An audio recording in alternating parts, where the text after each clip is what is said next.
Hello guys, welcome to my YouTube channel. तो आज की इस वीडियो में हम पढ़ेंगे कंपेरेबल और अपन नेक्स्ट वीडियो में पढ़ेंगे कंपेरेटर। तो ठीक है, कंपेरेबल अपन स्टार्ट करते हैं। Comparable is a functional interface.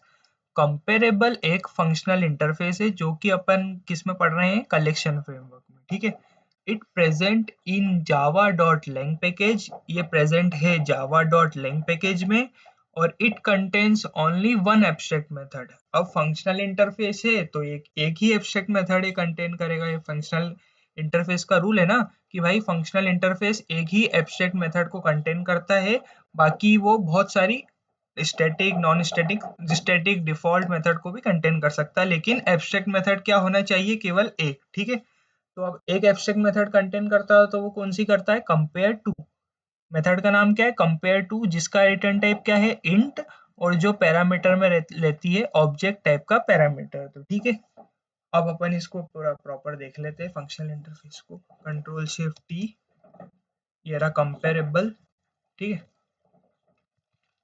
Comparable क्या है, एक फंक्शनल इंटरफेस है जो कि जावा डॉट लैंग पैकेज में रखा हुआ है। ठीक है, और इसके पास एक मेथड है कंपेयर टू नाम की, जिसका रिटर्न टाइप इंट है और ये पैरामीटर में ऑब्जेक्ट टाइप का लेती है। ऑब्जेक्ट टाइप का बोले तो ऐसे तो ये जेनेरिक टाइप का, ठीक है, लेकिन अपन इसके अंदर फॉर एन एग्जांपल अपन ने इंटीजर पास करा तो यहाँ ये पैरामीटर में इंटीजर टाइप का लेगी। ठीक है, मतलब ये जेनेरिक है, आपको आपने जेनेरिक पढ़ा होगा तो आपको ये पता होगा। ठीक है, तो अब अपन आगे का पॉइंट पढ़ते हैं। This method compares object and return int value. ये जो मेथड है ये ऑब्जेक्ट को कंपेयर करती है और रिटर्न करती है इंट वैल्यू। ऑब्जेक्ट को कंपेयर करती है मतलब ऑब्जेक्ट को कंपेयर करेगी भाई, तभी तो सॉर्टिंग करेगी। कंपेरेबल के यूज काहे के लिए कर रहे हैं अपन, सॉर्टिंग के लिए। ठीक है, अपन अभी आगे पढ़ेंगे, तुम्हें समझ में आ जाएगा। ठीक है, तो अगला पॉइंट है the integer value can be negative, positive और जीरो। अब जो ये मेथड है ना, इंटीजर वैल्यू रिटर्न करेगी, तो वो इंटीजर वैल्यू नेगेटिव भी हो सकती है, पॉजिटिव भी या जीरो भी। ठीक है, यदि नेगेटिव रिटर्न करती है तो वो यह बताएगी कि the first object is less than the second object. यदि ये वैल्यू मेथड पॉजिटिव रिटर्न करती है तो the first object is greater than second object. यदि जीरो रिटर्न करती है तो बोथ ऑब्जेक्ट्स आर इक्वल। अब तुम्हें ये लाइन पढ़ के समझ में आ ही रहा होगा कि the first object is less than second object, मतलब क्या ऑर्डर फॉलो होगा, असेंडिंग ऑर्डर, कि पहला ऑब्जेक्ट छोटा रहेगा बाद वाले ऑब्जेक्ट से। ठीक है, और इसमें क्या है, पहला ऑब्जेक्ट बड़ा रहेगा बाद वाले ऑब्जेक्ट से। ठीक है, तो यहाँ पे क्या हो रहा है, डिसेंडिंग ऑर्डर फॉलो हो रहा है। ठीक है, तो अब अपन कंपेरेबल को प्रॉपर इम्प्लीमेंट करके समझेंगे, बेसिक टू एडवांस लेवल तक। ठीक है, कंपेरेबल का अपन क्यों यूज कर रहे हैं, कंपेरेबल के क्या एडवांटेज है, कंपेरेबल की क्या डिसएडवांटेज है। ठीक है, तो आराम से पूरा फोकस करके समझना। ठीक है, तो अपन एक सिंपल बनाते हैं एरे लिस्ट। ठीक है, एरे लिस्ट अपन ने बनाई इंटीजर। ठीक है, इंटीजर टाइप की, इसका नाम दिया a1 equals to new array list. ठीक है, इसके अंदर मैंने कुछ वैल्यूज ऐड कर दी, a1 dot add 23, a1 dot add 26, 24, a1 dot add इसमें दे देते हैं 43। ठीक है, a1 dot add 43 and a1 dot add 16। ठीक है, अब मैं इसको प्रिंट कराता हूँ, प्रिंट a1। तो अभी क्या होगा, ठीक है, अभी आउटपुट कैसा आएगा, पूरा इंसर्शन ऑर्डर मेंटेन रहेगा और देखना आउटपुट आएगा 23, 24, 43, 16, क्योंकि एरे लिस्ट में क्या होता है, इंटरनली एरे का यूज होता है तो इंसर्शन ऑर्डर तो प्रिजर्व रहेगा ही सही। ठीक है, तो अपन अब कंपेरेबल पे धीरे धीरे शिफ्ट होते जाएंगे। ठीक है, अपन ने एरे लिस्ट बनाई, सिंपली वैल्यू ऐड करी और उसको प्रिंट करा दिया। अब अब मुझे एरे लिस्ट को असेंडिंग ऑर्डर में सॉर्ट करना है। किस ऑर्डर में, असेंडिंग ऑर्डर में। तो एरे लिस्ट क्या है, अपनी कलेक्शन। तो जावा में यदि कलेक्शन को सॉर्ट करना है तो अपने पास कौन सी क्लास है, कलेक्शंस। तो अपन यहाँ लिखेंगे COLLEC। क्या है, कलेक्शंस एक क्या है, क्लास है जिसके पास कौन सी मेथड है, सॉर्ट नाम की। अपने लिखा सॉर्ट मेथड, और इसके पैरामीटर में अपन अपने कलेक्शन को पास कर देंगे, किसको, एरे लिस्ट को। तो अब अपना आउटपुट किस फॉर्म में आएगा, असेंडिंग ऑर्डर में। अपन यहाँ पे नीचे एक बार और प्रिंट करा देते हैं आउटपुट को a1। ठीक है, अब अपन ने इसको रन करा तो अब अपना आउटपुट क्या आ रहा है 16, 23, 24, 43, मतलब अपना आउटपुट किस ऑर्डर में आ रहा है असेंडिंग ऑर्डर में।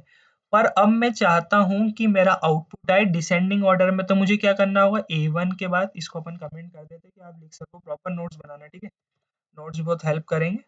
तो अब अपन इसको लिखते हैं कलेक्शंस डॉट सॉर्ट A1। अभी इससे क्या हो रहा है असेंडिंग ऑर्डर में सॉर्ट हो रहा है, अब मुझे किस ऑर्डर में करना है डिसेंडिंग ऑर्डर में, तो मैं यहाँ लिखूंगा कलेक्शंस डॉट रिवर्स ऑर्डर। तो अब मेरा आउटपुट जो आएगा वो किस ऑर्डर में आएगा रन एज जावा एप्लीकेशन। अब मेरा आउटपुट देखो किस फॉर्म में आ रहा है डिसेंडिंग ऑर्डर में 43, 24, 23, 16।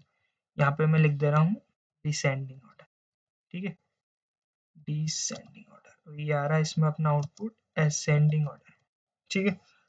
अब इसके संग प्रॉब्लम यह है कि अभी अपन ने इंटीजर का यूज करा तो प्रॉपर अपनी सॉर्टिंग हो गई। फॉर एन एग्जाम्पल अपन एक स्टूडेंट नाम की कस्टम क्लास बनाते हैं, उसके अंदर आईडी नेम रखते हैं और अब मुझे आईडी को सॉर्ट कराना है, तो क्या मेरी कलेक्शन डॉट सॉर्ट मेथड उस मेरे कस्टम क्लास की आईडी को सॉर्ट कर पाएगी? अब अपन ये चेक करते हैं, ठीक है। तो चलो अपन करते हैं, फिर उसके बाद की मैं तुम्हें आगे कहानी बताता हूँ। हमने एक क्लास बनाई स्टूडेंट नाम की, ठीक है, इसके अंदर मैंने लिखा प्राइवेट इंट आईडी, इसके बाद लिखा मैंने प्राइवेट स्ट्रिंग नेम, ठीक है। अब इसके अंदर अपन इसका एक कंस्ट्रक्टर बना लेते हैं, सोर्स पे क्लिक करा, generate constructor using fields, constructor generate. तो इसका देखो कंस्ट्रक्टर बन गया प्रॉपर। अब अपन टू स्ट्रिंग मेथड चलो बाद में बनाएंगे। तो अभी अपन ने इसमें क्या करा कि एक स्टूडेंट क्लास बनाई, इसके अंदर इंट आईडी ली, स्ट्रिंग नेम ली, और अब मैं चाहता हूं कि ये जो आईडी है ना मेरे को इसको सॉर्ट कराना है। तो अब अपन यहाँ अरे लिस्ट में इंटीजर का यूज नहीं करेंगे, अपन वो स्टूडेंट का यूज करेंगे, ठीक है। तो मैं कंसिडर करके चल रहा हूँ कि आपने ये इतना पूरे पॉइंट लिख लिए, ठीक है। अब मैं इनको इरेज कर दे रहा हूँ। तो अब मैं एरे लिस्ट किस टाइप की बनाऊंगा, एरे लिस्ट मेरे स्टूडेंट टाइप की, ठीक है। A1 equals to array. अब A1 डॉट एड, इसके अंदर ऐड किस टाइप का डेटा होगा स्टूडेंट टाइप का, क्योंकि अपन ने स्टूडेंट टाइप का एरे लिस्ट बनाई है। तो स्टूडेंट के अंदर क्या है आईडी नेम, तो अपन यहाँ स्टूडेंट का ऑब्जेक्ट बना लेते हैं न्यू स्टूडेंट, ठीक है। आईडी मेरी है 32 और मैं नेम दे दे रहा हूँ राम, ठीक है।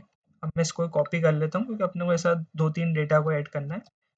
कंट्रोल वी, इसका नाम है लोकेश, ठीक है, इसकी आईडी है 43, 42, ठीक है।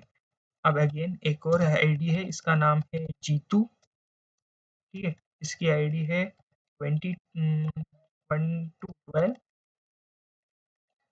और एक और अपन यूजर ऐड कर लेते हैं, इसका नाम है मोहित, ठीक है, इसकी आईडी है 37, ठीक है। तो अपन ने कुछ एक एरे लिस्ट बनाई, उसके अंदर स्टूडेंट नाम का डेटा ऐड कर लिया और मैं इसे सिंपली अब प्रिंट करता हूँ, ठीक है। System dot out dot println और मैंने लिखा यहाँ पे A1। अब मैं अपने प्रोग्राम को रन करता हूँ। तो अब आउटपुट क्या आ रहा है, ओके, ठीक है। तो आउटपुट किस फॉर्म में आ रहा है, class name at the rate hexadecimal के फॉर्म में, ठीक है। इधर भी क्या आ रहा है class name at the rate hexadecimal के फॉर्म में। अब मैं चाहता हूं कि मुझे मीनिंगफुल आउटपुट चाहिए, ये आउटपुट मेरे कुछ काम का है कि नहीं काम का है। अब मैं चाहता हूं कि मुझे मीनिंगफुल आउटपुट मिले, तो मीनिंगफुल आउटपुट पाने के रीजन से मैंने क्या करूंगा, मैं यहाँ पे टू स्ट्रिंग मेथड को ओवरराइड करूंगा। क्या करूंगा, यहाँ पे मैं लिखूंगा सोर्स टू स्ट्रिंग। अब मैं यदि इस क्लास की टू स्ट्रिंग मेथड को ओवरराइड कर दूंगा तो मुझे आउटपुट प्रॉपर फॉर्मेट में मिलेगा, देखना रन एज जावा एप्लीकेशन, आ गया आउटपुट प्रॉपर फॉर्मेट में। मतलब एक और क्या है कि टू स्ट्रिंग मेथड को अपन ओवरराइड क्यों करते हैं, मीनिंगफुल आउटपुट पाने के पर्पज से हम टू स्ट्रिंग मेथड को ओवरराइड करते हैं, ठीक है। तो अपन ने एक एरे लिस्ट बनाई थी, इसमें राम, लोकेश, जीतू, मोहित 32, 42, 12, 37 ऐड करा था और उसे अपन ने प्रिंट कराया तो अपने को सिंपली प्रिंट हो गया। अब मैं चाहता हूँ कि मुझे इसे सॉर्ट करना है, ठीक है। तो अपन ने अभी जब लिस्ट इंटीजर टाइप की बनाई थी तब कैसे सॉर्ट करा था, कलेक्शंस डॉट सॉर्ट और अपने A1 एरे लिस्ट पास करी थी अपन, वैसे ही करते, ठीक है। कलेक्शंस डॉट सॉर्ट, इसके अंदर लिखा मैंने A1। अब इस केस में क्या देखो, ये एरर दे रहा है। अब एरर क्यों आ रहा है वो अपन समझेंगे, ठीक है। Run as Java application, okay, proceed. Error आ रहा है। अब एरर क्यों आ रहा है, वो बोल रहा है कि ये जो क्लास है ना, तुम इसको इम्प्लीमेंट्स करो कंपेरेबल इंटरफेस से, ठीक है। इस क्लास को तुम इम्प्लीमेंट करो कंपेरेबल इंटरफेस से, और कंपेरेबल इंटरफेस से इम्प्लीमेंट करने के बाद इसकी टू स्ट्रिंग, इसकी वो जो मेथड है, कौन सी मेथड है, कंपेयर टू मेथड को ओवरराइड करो। तो अपन ने इसकी कंपेयर टू मेथड को ओवरराइड भी कर दिया।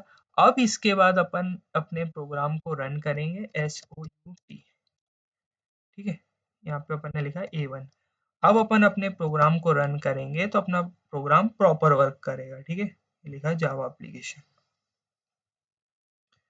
कर दिया, मतलब आउटपुट प्रॉपर आ गया। अब क्वेश्चन ये अराइज होता है कि ये अपन ने क्या करा, इम्प्लीमेंट क्यों करना पड़ा अपने को कंपेरेबल इंटरफेस से, और उसकी मेथड को ओवरराइड क्यों करना पड़ा। तो अपन ने जब लिस्ट इंटीजर टाइप की ली थी, यहाँ पे एरे लिस्ट जब अपन ने इंटीजर टाइप की ली थी, जब तो अपने को ऐसा कुछ करना नहीं पड़ा था भाई। जब अपन ने एरे लिस्ट ली थी ना इंटीजर टाइप की, तो वो भी इंटरनली इम्प्लीमेंट करती है कंपेरेबल इंटरफेस को। देखो मैं तुम्हें बताता हूँ, कंट्रोल शिफ्ट टी, यहाँ पे अपने क्या किस टाइप की ली थी, इंटीजर टाइप की। ये देखो इंटीजर टाइप की एरे लिस्ट ली थी। इंटीजर टाइप क्या है, जावा डॉट लैंग पैकेज में रखी है क्लास। इंटीजर क्या है, एक क्लास है। ये भी देखो इंटरनली किसको इम्प्लीमेंट कर रही है, कंपेरेबल इंटरफेस को, ठीक है।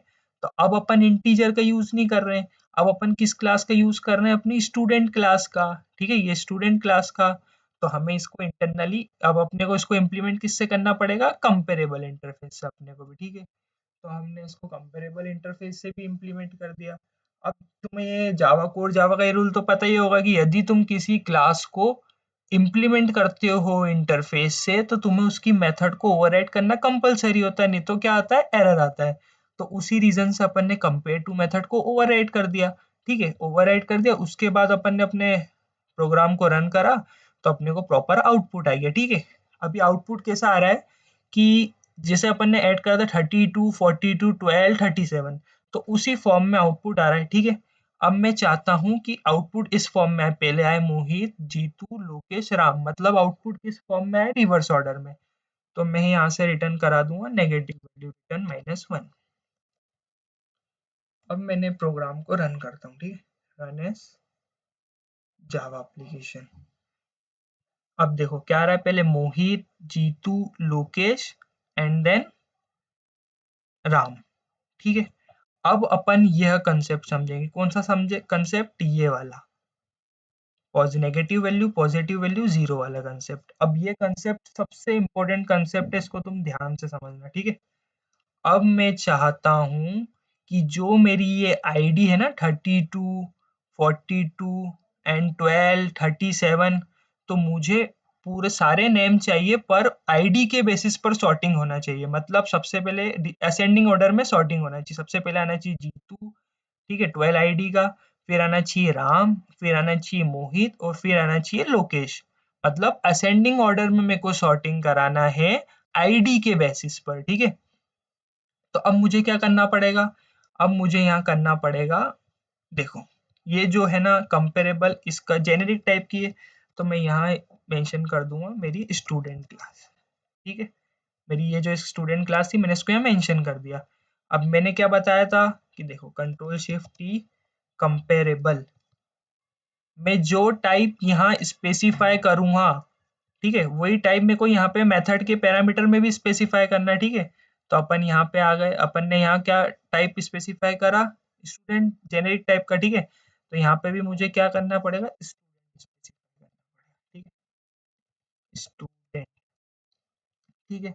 अब मैं चाहता हूँ कि मुझे आउटपुट असेंडिंग ऑर्डर में मिले, किसके बेसिस पर, आईडी के बेसिस पर। तो मैं क्या करूँगा, लिखूंगा दिस डॉट आईडी माइनस ये जो आईडी आ रही है ना, स्टूडेंट से आईडी आ रही है, इसको कर दूंगा minus O dot I D. ठीक है, अब मैंने इसको कंट्रोल सेव करा और मैं इसको रन करता हूँ, रन एज जावा एप्लीकेशन। आ गया, आईडी के बेसिस पे सॉर्टिंग हो गई, 12, 32, 37 और 42। अब अपन समझेंगे कि इंटरनली क्या वर्किंग हुई और ये कैसे सॉर्टिंग हुई। ठीक है, तो अपन पेंट पे चलते हैं, अपनी वैल्यू क्या है 32, 42, 12, 37। ठीक है, पेंट पे गए, यहाँ अपन करते हैं 1 2 3, 32, 32 के बाद क्या है 42, 12, 37, 42, 12, 37। अब केस ये अपनी क्या है, आईडीज है सब, है ना। अब कैसे सॉर्टिंग हुई मैं तुम्हें बता रहा हूँ। अपन ने सॉर्टिंग ऑर्डर क्या मेंशन करा है वहाँ पे, असेंडिंग ऑर्डर। क्या सॉर्टिंग ऑर्डर अपन ने मेंशन करा है, असेंडिंग ऑर्डर। कैसे मेंशन करा अपन ने असेंडिंग ऑर्डर वहाँ पे सॉर्टिंग के लिए, देखो कैसे मेंशन करा, ये अपने इस पे इक्लिप्स पे गए, स्क्रॉल करा, this dot ID, this dot ID मतलब जो पहले की आईडी थी वो, उसको माइनस करा जो अभी हाल स्टूडेंट की आईडी आ रही उससे। कैसे लिखा अपन ने, इस पे गए, अपन ने कैसे लिखा, दिस डॉट आईडी। ठीक है, दिस डॉट आईडी माइनस जो ऑब्जेक्ट की आ रही है आईडी उससे अपन ने इसको माइनस करा है। ठीक है, थोड़ी राइटिंग गड़बड़ है। तो अब तुम्हें ये समझ में आ गया। अब असेंडिंग ऑर्डर अपन ने रूल फॉलो करा है। तो असेंडिंग ऑर्डर का क्या रूल है, वैल्यू को स्वैप कब करेगा वो, जब मेथड रिटर्न करेगी नेगेटिव वैल्यू, पॉजिटिव वैल्यू। ठीक है, जब मेथड रिटर्न करेगी पॉजिटिव वैल्यू तब वो वैल्यू को स्वैप करेगा। ठीक है, यदि जब, अब स्वैप कब नहीं करेगा, जब मेथड रिटर्न करेगी नेगेटिव वैल्यू। लोड मत लो, ये तुम्हें मैं पूरा प्रॉपर इसको रन करके एग्जांपल को ड्राई रन करेंगे ना अपन, तो तुम्हें प्रॉपर समझ में आ जाएगा। कब वो स्वैप नहीं करेगा, जब रहेगी नेगेटिव वैल्यू। कौन रिटर्न कर रहा है positive negative value, compare to method. ठीक है, कंपेयर टू मेथड। ठीक है, कंपेयर टू मेथड रिटर्न कर रही है नेगेटिव पॉजिटिव वैल्यू। ठीक है, तो अब अपन ये एग्जांपल को पूरा वापस लिख लेते हैं नीचे, 32, 42, 12, 37, ये अपनी क्या है, एरे लिस्ट। ठीक है, ये अपनी एरे लिस्ट है। तो अब अपन पहले 32 को लेते हैं और 42 को लेते हैं, तो क्या होगा, 32 डॉट कंपेयर टू, क्या होगा, कंपेयर टू किससे होगा, 42 से। ठीक है, तो अब मैं इनको इन शॉर्ट में लिखूंगा। ठीक है, 32 माइनस 32 पहले से रखा था और ये 42, 32 को 42 में से माइनस करा तो वैल्यू क्या आई, माइनस का 10। ठीक है, क्या वैल्यू आई, माइनस का 10। अब मैंने तुम्हें क्या बताया था कि यदि नेगेटिव वैल्यू आई तो कुछ स्वैप होगा, नहीं कुछ भी स्वैप नहीं होगा, ये रूल है, ये तुम्हें याद रखना पड़ेगा यदि तुम इंटरनल वर्किंग समझने जा रहे हो। तो नेगेटिव वैल्यू आई तो उस केस में क्या है, नो स्वैप, तो अपना अभी एरे लिस्ट कैसी रहेगी, ऐसी ही रहेगी। ठीक है, ये अपन ने बना दी एरे लिस्ट अपनी, 32, 42, 12 और 37। ठीक है, अब अपनी ये दो वैल्यू तो हो गई, अब अपन किसको चेक करेंगे, इन दोनों को चेक करेंगे। ठीक है, तो अब मैं वापस बार बार ये नहीं लिखूंगा, अब मैं लिखूंगा 42। ठीक है, एक सेकेंड रुकना, 42 माइनस 12, तो 42 में से 12 माइनस करे तो कितने आए, 30। अब अपनी 30 क्या आई है, पॉजिटिव वैल्यू। क्या है, ये पॉजिटिव वैल्यू है अपनी 30। तो मैंने तुम्हें क्या बोला, पॉजिटिव वैल्यू के केस में क्या होगा, स्वैप होगा। तो अब अपनी ये दो वैल्यू स्वैप हो जाएगी और अपनी एरे लिस्ट कैसी बन जाएगी, देखना, 32, 12 इधर आ गया, 42 इधर आ गया और 27। ठीक है, मतलब ये दोनों हो गई अपनी। अब कौन कौन सी कंपेयर होगी, ये 42 37 वाली वैल्यू कंपेयर होगी। ठीक है, तो अपन लिखेंगे 42 माइनस 37, तो 42 में से 37 गए तो कितने बचे, 42 माइनस 37 5। अब 5 क्या है, पॉजिटिव है। अब मैंने क्या, देखो अपन वापस रूल पे गए, पॉजिटिव के केस में क्या होगा, स्वैप, मतलब ये वैल्यू 100% छोटी होगी, इसलिए तभी वो स्वैप हो रही है। तो यहाँ अपन ने वापस एरे लिस्ट बना दी, 32, 12, 37 और 42। अब ये दोनों वैल्यू भी हो गई, अब वापस वो आगे आ गया, ठीक है। तो अब देखो, अब क्या वैल्यू होगी, 32 माइनस 12। तो 32 में से माइनस गए 12, तो कितना बचा, आंसर आया 20, ठीक है। 20 आया। अब 20 क्या है, पॉजिटिव वैल्यू, तो पॉजिटिव वैल्यू है तो क्या होगा, स्वैप होएगी, रूल है, ठीक है। इधर आ गया 12, 32, 37 और ये 42। तो देख रहे हो, ये अपना आउटपुट आ गया प्रॉपर स्वैप होने के बाद। क्या आया, 12, 32, 37, 42। और सेम देखो यहाँ पे अपना वही आया, 12, 32, 37, 42। तो तुम्हें इंटरनल वर्किंग समझ में आ गई, तुम ज्यादा उस पर फोकस मत दो, ठीक है। बस इतना याद रखो कंपेरेबल के केस में कि यदि मुझे इन मतलब असेंडिंग ऑर्डर में सॉर्टिंग करानी है, तो जो पहले वाली आईडी है मैं उसको माइनस कर दूंगा बाद वाली आईडी से, तो मेरा आउटपुट आएगा असेंडिंग ऑर्डर के फॉर्म में, ठीक है। तो ये मैंने कर दिया। अब क्वेश्चन ये अराइज हो रहा है कि कैसे, क्या है मेथड कॉल हो रही, कुछ समझ में नहीं आ रहा, तो ये समझो। सिंपली मैंने एक अरे लिस्ट बनाई, ठीक है। ये अपने अरे लिस्ट बनाई, इसके अंदर वैल्यू डाल दी और A1 से उसको प्रिंट करा दिया, ठीक है। अब क्या होगा कि एक अरे लिस्ट तो पूरी बनी हुई रखी है, अब मुझे इसको सॉर्ट करना है, तो मैंने क्या करा, कलेक्शंस डॉट सॉर्ट करा और उसके पैरामीटर में मैंने मेरी ये अरे लिस्ट डाल दी। तो अब जो ये सॉर्ट नाम की मेथड है ना, ये बार बार इस कंपेयर टू मेथड को कॉल कर रही है, क्या कर रही है, बार बार इस कंपेयर टू मेथड को कॉल कर रही है, तब तक कॉल कर रही है जब तक प्रॉपर फॉर्मेट में सॉर्टिंग ऑर्डर परफॉर्म ना हो जाए। देखा, ये अपन ने पेंट में देखो पूरा ड्रॉ करा था ना, अपन ने कब तक ये परफॉर्म करी, ये सब कंपेयर टू मेथड ही चल रही है, ठीक है ना। ये पूरी कंपेयर टू मेथड चल रही है, ये कब तक चली, जब तक अपने को प्रॉपर आउटपुट नहीं मिला, ठीक है। तो ये अपन ने कौन सा केस पढ़ लिया है, असेंडिंग ऑर्डर का केस, ठीक है। असेंडिंग ऑर्डर के केस में क्या पढ़ा अपन ने, कि अपने को ऐसा लिखना पड़ता है, this dot I D minus जो बाद में आईडी आ रही वो, और इसका रूल है स्वैप तब होगा जब मेथड रिटर्न करेगी पॉजिटिव वैल्यू, और स्वैप नहीं होगा जब मेथड रिटर्न करेगी नेगेटिव वैल्यू। कौन सी मेथड, कंपेयर टू मेथड, ठीक है। तो अब अपन पढ़ेंगे डिसेंडिंग ऑर्डर, ठीक है।